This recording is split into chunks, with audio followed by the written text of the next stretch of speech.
Hello guys, कैसे हो आप लोग। आई होप आप लोग सब बढ़िया होंगे। तो अब डिस्कस करते हैं हम क्या इसेंशियल फैटी एसिड कि हमारी बॉडी के अंदर सिंथेसाइज नहीं हो पा रहे हैं। हमारी बॉडी के अंदर हम कुछ फैटी एसिड बना नहीं पाएंगे, तो मैं उन्हें इसेंशियल फैटी एसिड बोल रहा हूँ। ठीक है, तो इसका मतलब हमें वो डाइट में लेना पड़ेगा। ठीक है, और वो सारे कैसे होंगे यार, PUFA पूफा यानी कि poly unsaturated fatty acid.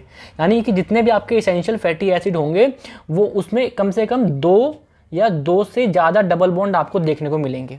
Actually ऐसा क्यों हो रहा है, आप सब में ऑब्जर्व करना, जितने भी आपके इसेंशियल फैटी एसिड होंगे उनके स्ट्रक्चर में कोई ना कोई डबल बॉन्ड 9 कार्बन के बाद होगा। कोई ना कोई, अभी यहाँ पे दिखाया है। चलो हाँ देखो, एक एग्जांपल होता है लिनोलिक एसिड। आप देख रहे हो यहाँ पे एक डबल बॉन्ड 9 कार्बन के बाद भी है। देखो यहाँ पे 12-13 के बीच में, 9-10 के बीच में। हमारी बॉडी के अंदर एक सिस्टम होता है कि हमारी बॉडी के अंदर डबल बॉन्ड बन सकता है अपने आप। कब तक? 9 कार्बन तक। 9 कार्बन के बाद अगर डबल बॉन्ड बन रहा है तो भैया हमारी बॉडी में नहीं बन सकता, हमें बाहर से वो चीज़ लेनी पड़ेगी। ठीक है, तो आपकी इसेंशियल फैटी एसिड हमारी बॉडी में क्यों नहीं बन पा रहे? बिकॉज हमारी बॉडी के अंदर वो मैकेनिज्म नहीं होता कि हम 9 कार्बन के बाद कोई डबल बॉन्ड लगा सकें यहाँ पे। ठीक है, तो आप जितने भी स्ट्रक्चर देखोगे इसेंशियल है, ये भी है, ये भी है, तो इन सब में आप देखोगे। देखो अगला स्ट्रक्चर देखो, 9 के बाद देखो डबल बॉन्ड दिख रहा है, आपको दिख रहा है, तो इसलिए इसेंशियल है। ठीक है, ओके। अब मैं क्या बोल रहा हूँ आपसे, आपके दो एग्जाम्पल है, लिनोलेनिक एसिड और लिनोलेनिक एसिड। ये दोनों क्या इसेंशियल है। हम कई बार इसको बोलते हैं सेमी इसेंशियल। एरकोनोडिक एसिड को हम सेमी इसेंशियल बोलते हैं क्योंकि हमारी बॉडी के अंदर देखो ये इसेंशियल था और हमारी बॉडी के अंदर इससे हम एरकोनोइड एसिड बना सकते हैं। तो कहीं ना कहीं ये इसेंशियल था और मैंने इसेंशियल से इसको बनाया, तो यह सेमी इसेंशियल है। मतलब डायरेक्टली मैं इसका इंटेक नहीं करूँगा, लेकिन फिर भी करना पड़ता है क्योंकि हमारी बॉडी में ये कन्वर्जन जो होता है ये बहुत ही कम होता है।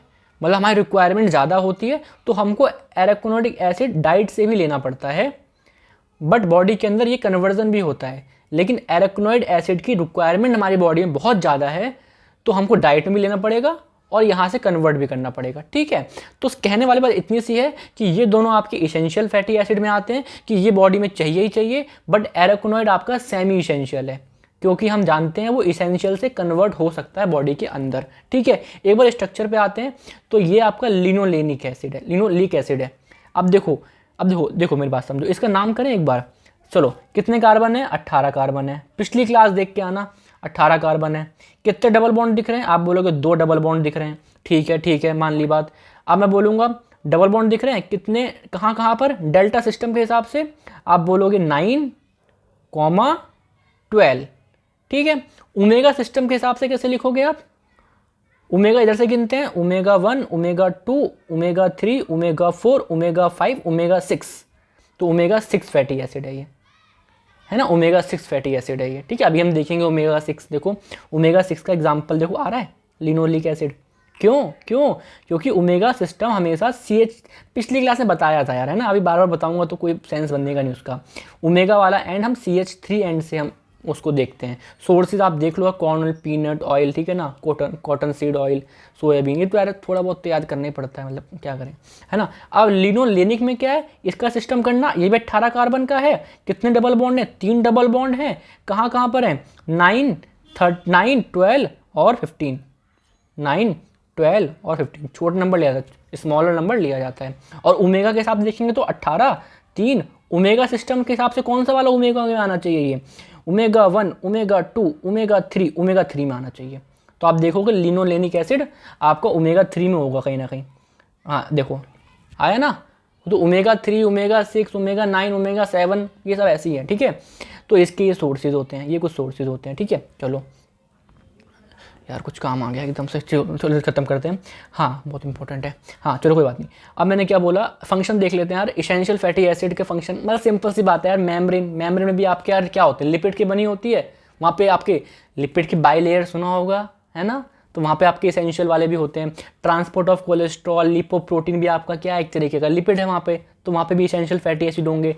फैटी लीवर का प्रिवेंट, फैटी लीवर ना हो तो उसके लिए बचाते हैं। ठीक है, एक क्लिनिकल आता है कि अगर हमारी क्या हुआ, न्यूट्रिशनल डिफिशिएंसी हो गई, है ना। ये कब कब हो सकता है? विटामिन A नहीं है, सीवियर माल न्यूट्रिशन हो गया, विटामिन ई और बी कॉम्प्लेक्सेस नहीं है, इसेंशियल फैटी एसिड नहीं है। अभी के केस में मैं बोलूँगा कि इसेंशियल फैटी एसिड नहीं है। ये पता कब होता है, जब एक छोटा बच्चा है उसको यार मदर का मिल्क ना दे के कुछ फॉर्मूला करके मतलब कोई आर्टिफिशियल दे रहे हैं, ठीक है, मदर का मिल्क नहीं मिल रहा है, ठीक है, बहुत समय तक वो इंट्रावेनसली डाइट में खाना खा रहा है, इंजेक्शन लगा के चल रहा है, ठीक है, तो उसके अंदर ये कुछ विटामिन की कमियां हो जाती हैं, आपके इसेंशियल फैटी एसिड की कमी हो जाती है। इस वजह से स्किन के अंदर स्पेशली कहाँ कहाँ पे, पैर की है ना, लिम्स में और आपके बैक में और आपका बटोक मतलब कि ग्लूटल रीजन में क्या होगा, आपकी जो स्किन होगी वो थोड़ी थिक हो जाएगी, केराटिनाइज्ड हो जाएगी, है ना, लाइक जैसे होता है ना उसकी मेढक की स्किन, है ना, उसकी तरह हो जाएगी। तो फायरोडर्मा एक क्लिनिकल केस है जिसके अंदर आपकी deficiency of the essential fatty acid की हो जाती है, ठीक है। तो अब उसका ट्रीटमेंट कैसे करें, यहाँ लिखना भूल गया मैं, ट्रीटमेंट कैसे करें भाई, जिसकी कमी है वो दे दो, विटामिन ए नहीं होता है ना, ये सब नहीं होते, अच्छा खाना पीना दो उसको ढंग से, तो वो ठीक हो जाएगा, ठीक है। तो यार ओमेगा क्लासिफिकेशन मुझे पढ़ाना था, बट मैं क्या कर रहा हूँ, थोड़ा अर्जेंट काम है यार, बिल्कुल, है ना, हो नहीं पाएगा। अदरवाइज कुछ भी नहीं यार, इसके अंदर एग्जाम्पल देखने हैं आपको। ओमेगा 3 का मत समझ में आ गया ना कि ओमेगा एंड भूल गए रुको, ओमेगा एंड देखा है आपने, ये वाला ओमेगा एंड से जिस नंबर पे पहला आपको डबल बॉन्ड मिल जाए वैसा वो ओमेगा होगा। मान लो यहाँ पे डबल बॉन्ड मिल जाता तो ये ओमेगा 3 बन जाता पहला वाला, ठीक है। तो उस हिसाब से आपको एग्जाम्पल बनते हैं, और at the end of the day मैं भी कुछ नहीं कर सकता यार, आपको ये याद ही करने पड़ेंगे, है ना, ये तो याद ही करने पड़ेंगे आपको। क्या ये 3 एग्जाम्पल इसके हैं, ये 3 एग्जाम्पल इसके हैं, ये आपके 2 एग्जाम्पल इसके हैं, ठीक है, आपको एग्जाम्पल याद ही करने पड़ेंगे। बट एट द एंड मैं कुछ 2-3 बातें और ऐड करूँगा लास्ट क्लास में, ओमेगा क्लासिफिकेशन भी थोड़ा सा पढ़ा दूंगा, बहुत छोटा सा टॉपिक है बट थोड़ा सा मुझे, है ना। अब फिर ठीक है, तो अब मैंने आज क्या पढ़ाया आपको, इसेंशियल फैटी एसिड इंपॉर्टेंट है, बट सच कहूँ आपसे पेपर में ऐसा नहीं आता है, इतना पता होना चाहिए जनरल नॉलेज, लेकिन पेपर में नहीं आता है, ठीक है। पेपर में क्या आएगा आपका, फॉस्फोलिपिड आता है, फिर पेपर में क्या आएगा, लिपोप्रोटीन का आता है केमिस्ट्री, पेपर में क्या आता है आपका, एक्सोनॉइड्स वगैरह होते हैं ना, वो सब आते हैं, ठीक है। तो पढ़ना उनको ध्यान से, इसे भी एक बार गो थ्रू कर लेना, क्या पता आ जाए, ठीक है। चलिए, थैंक यू, बाय।